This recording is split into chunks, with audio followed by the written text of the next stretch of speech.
For so long, we've looked at the U.S. judiciary as this unshakable pillar of our democracy, right? This neutral arbiter of justice. Yeah, it's almost taken for granted. Exactly. But what if I told you that public confidence in this fundamental institution has just plummeted in a way we haven't really seen before? The numbers are quite something, aren't they? They're pretty stark. Gallup reports a staggering 24-point drop in confidence just since 2020. Wow. Yeah, and that now places the U.S. judiciary a full 20 points below the OECD median in 2024. That's the widest gap in modern history. 20 points below the median. That's significant. It really is. So today, we're taking a deep dive into the very foundations of the U.S. federal judiciary.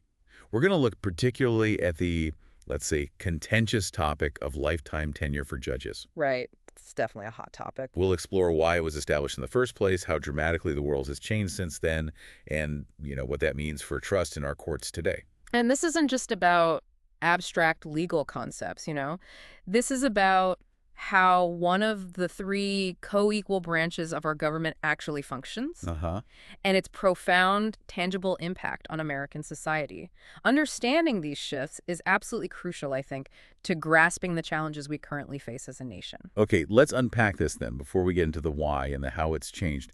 What exactly is the structure? This powerful system we're talking about. Where does a federal case even begin?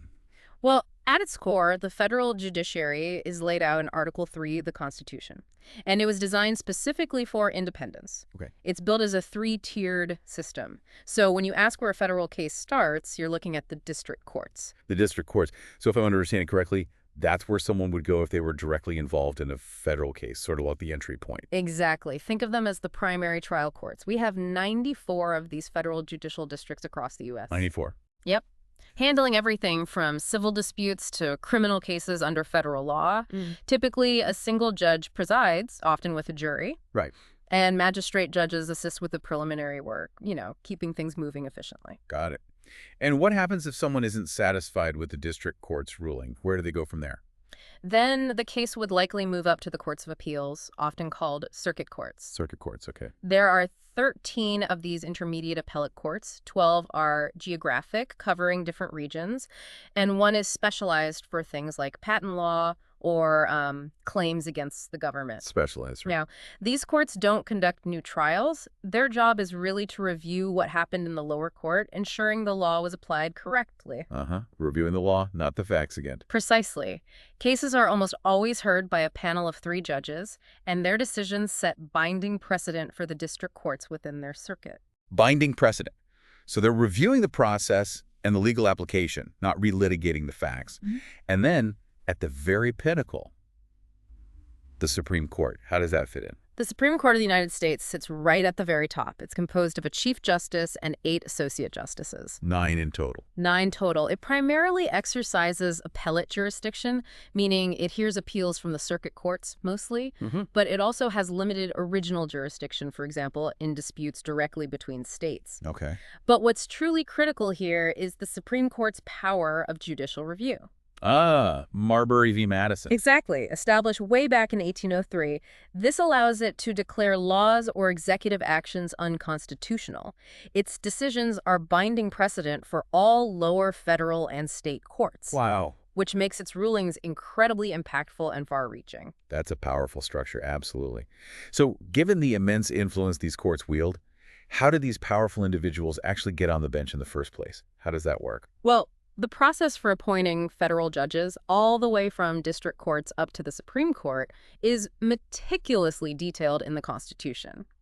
Article 2, Section 2, Clause 2, the Appointments Clause. Appointments Clause, right. It's a deliberately shared responsibility between the President and the Senate. It's a classic example, really, of the framers' commitment to checks and balances. Checks and balances. Yeah. So how does that play out step by step? It begins when a vacancy arises. The president nominates a candidate, and this involves an extensive vetting process. I bet. Oh, yeah. Input from the White House, the Justice Department, and often even senators, particularly for district court nominations. Yeah. There's that thing called senatorial courtesy. Right, where the home state senators get a say. Exactly. They examine everything: legal qualifications, experience, judicial philosophy, personal background, the works. So a deep dive into the candidate, even before they get near Congress. What happens once the nomination actually goes to the Senate?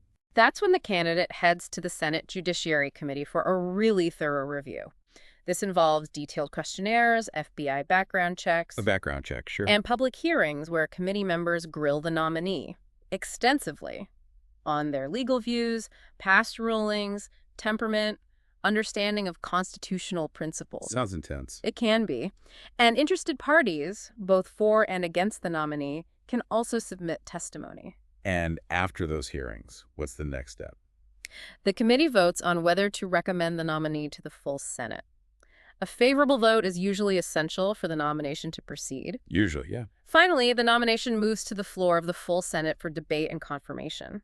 Historically, you might have needed a supermajority just to end the debate. That's called cloture. Right, the filibuster rules. But now, for most federal judges, including Supreme Court justices, a simple majority vote is all that's required for confirmation. It's a simple majority. Okay.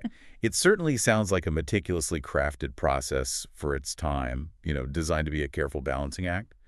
But once these judges are appointed, how long do they actually stay on the bench? Well, that brings us directly to lifetime tenure. Article 3, Section 1 of the Constitution states, "The judges shall hold their offices during good behavior." During good behavior. That's the key phrase. It is. And it has consistently been interpreted as lifetime tenure.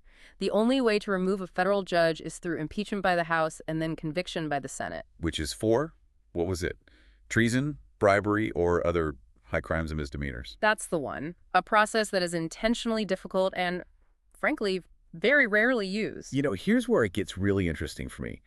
I'd always thought judicial independence was the sole reason for lifetime tenure. Yeah. To shield judges from political whims. That's the common understanding, yeah. But the sources we looked at reveal something quite surprising, a much more pragmatic historical route to that decision. Can you elaborate on that? You're absolutely right. While judicial independence was certainly a primary ideal, Alexander Hamilton, in Federalist Number 78, called it a great security for independence against legislative and executive encroachment. Right. Separation of powers. Crucial for that. But there was also this critical, almost mundane, pragmatic necessity at play back in 1789. Okay, I'm intrigued. What was that necessity? Well, just picture the U.S. in 1789. It was a brand new country, maybe 4 million people total. Tiny compared to now. Tiny. And the infrastructure for higher education was incredibly rudimentary. There were only around 9 primary colleges, mostly on the eastern seaboard. Wow. And these were small. For instance, the largest graduating class at the University of Pennsylvania before 1789 was just 17 students.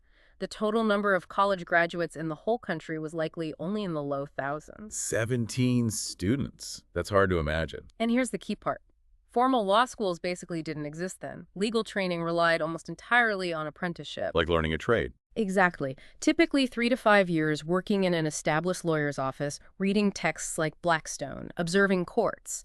It was slow, inconsistent. And probably produced very few qualified people. Very few. And while some, the wealthy few, could manage to study at England's Inns of Court, that was incredibly expensive.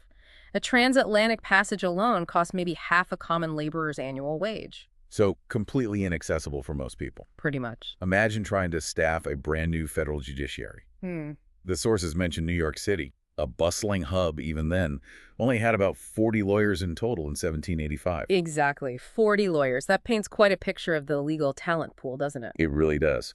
So the framers, many of whom were lawyers themselves, they were acutely aware of this severe shortage. Precisely. They faced a critical constraint.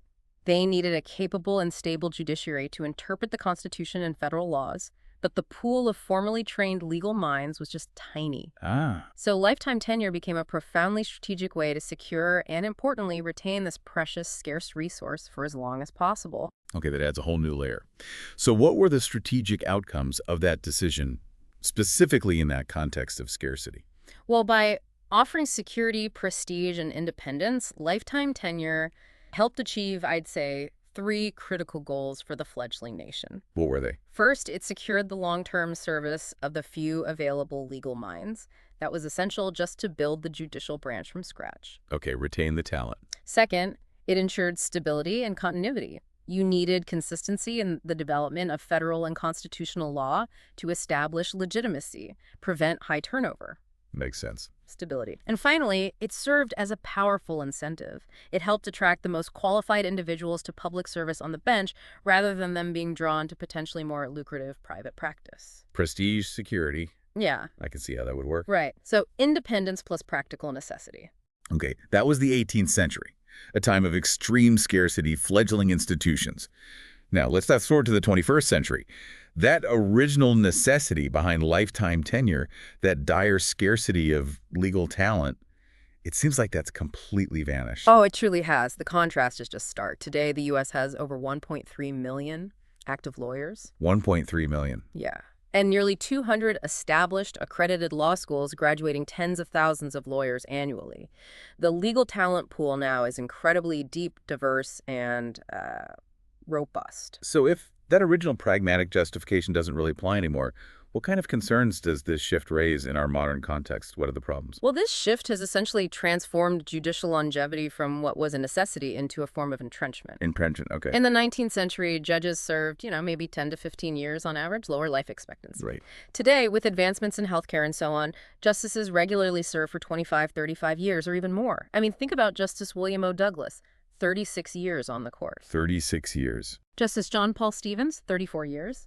Justice Clarence Thomas has been serving since 1991. That's already over 30 years. Decades. And what are the real-world implications of that kind of extended longevity? Well, for one, it makes each Supreme Court nomination a super high-stakes, hyper-partisan battle. Because the impact lasts so long. Exactly. You're potentially entrenching specific ideological majorities for decades.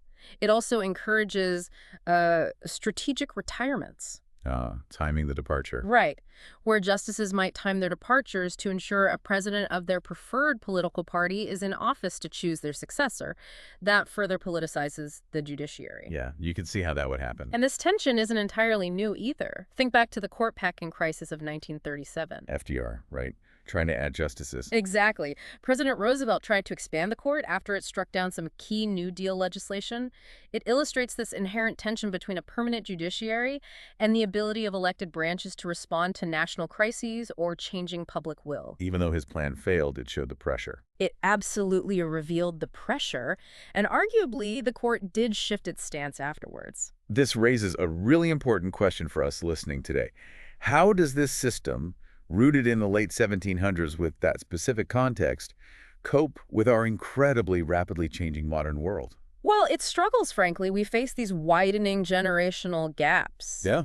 How so? Think about the dizzying pace of scientific and technological advancement.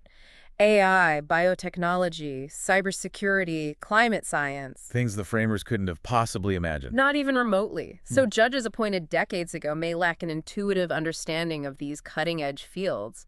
And that can lead to rulings that, well, frankly, might hinder innovation or fail to adequately protect rights in these new contexts. That's a really good point. And you mentioned earlier the declining public trust. Does lifetime tenure play into that specific issue? Absolutely. There's what some call a clear democratic deficit at play. Democratic deficit. Okay. Explain that. In a democracy, the idea of unelected officials holding significant power for life is inherently problematic for some people. Their decisions profoundly shape law and society, often for decades. But they aren't subject to periodic review or electoral accountability like politicians are. Impeachment, while it exists, is such a high bar, it's an insufficient check in practice. So a potential disconnect from the public. A potential disconnect, yes. Yeah. And this democratic deficit isn't just an abstract concern. The sources suggest it's directly impacting that voter confidence we talked about, the Gallup numbers. How does that tension manifest? Decisions from judges appointed decades ago with no electoral accountability.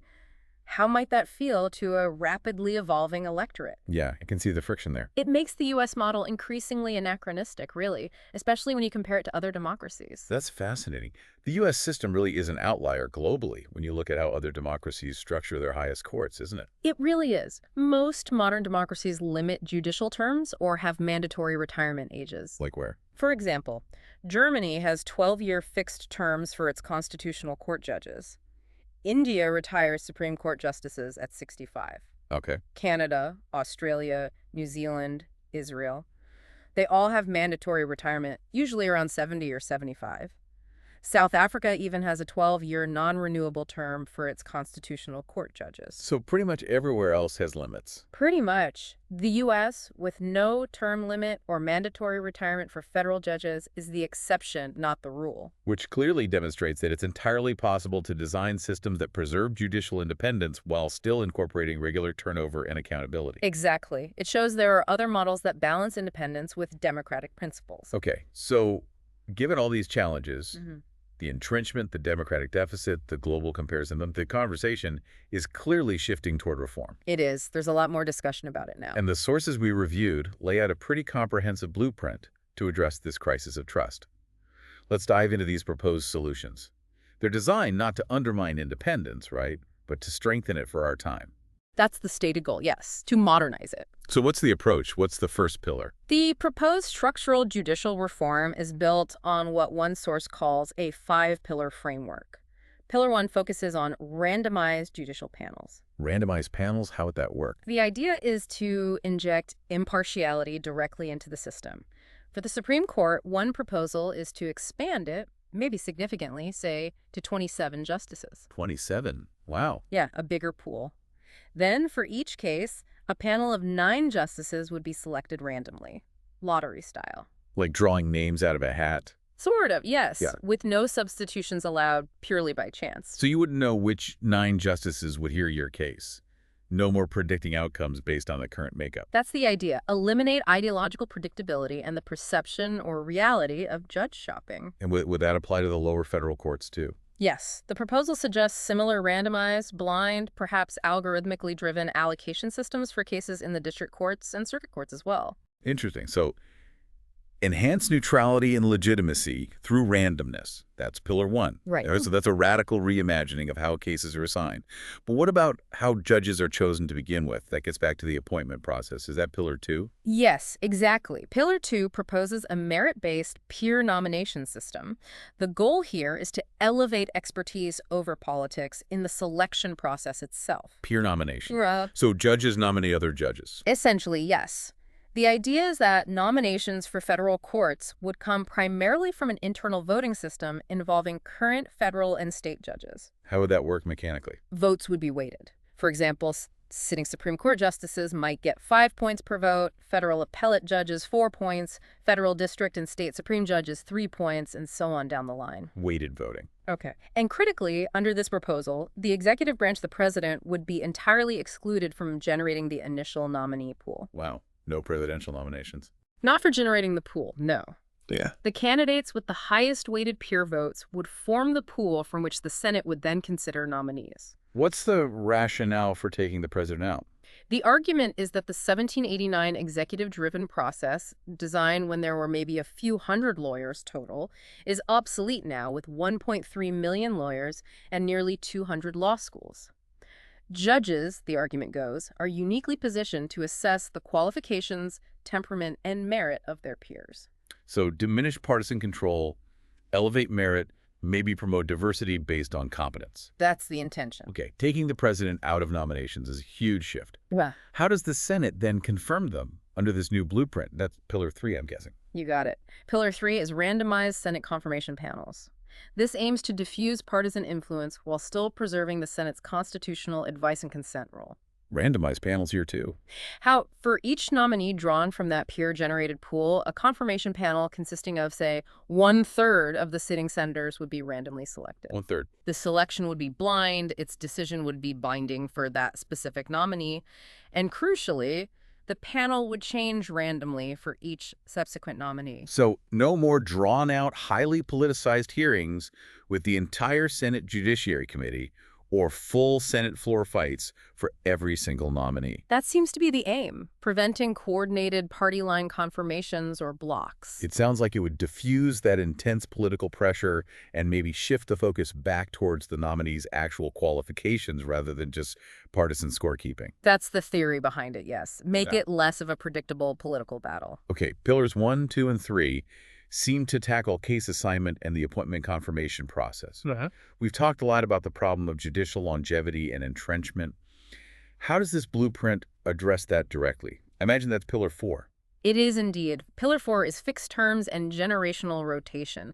This is key to ending that problem of lifetime entrenchment we discussed. Fixed terms. How long? The proposal suggests that all Article 3 federal judges, including Supreme Court justices, would serve fixed, non-renewable 18-year terms. 18 years. Non-renewable. Correct. And for the Supreme Court specifically, these appointments would be staggered to ensure a predictable vacancy opens up every 2 years. Every 2 years?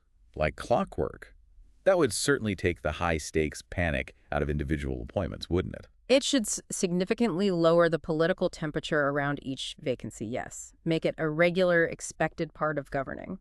Are there other safeguards related to age or capacity in this pillar? Yes. The proposal also includes a mandatory retirement age, perhaps 75, as a sort of backstop. Okay.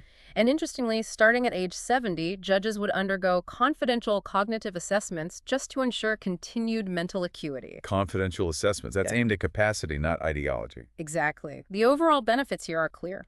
Ending lifetime entrenchment, ensuring a regular infusion of new perspectives and contemporary knowledge into the judiciary. Keeping it more current. Right.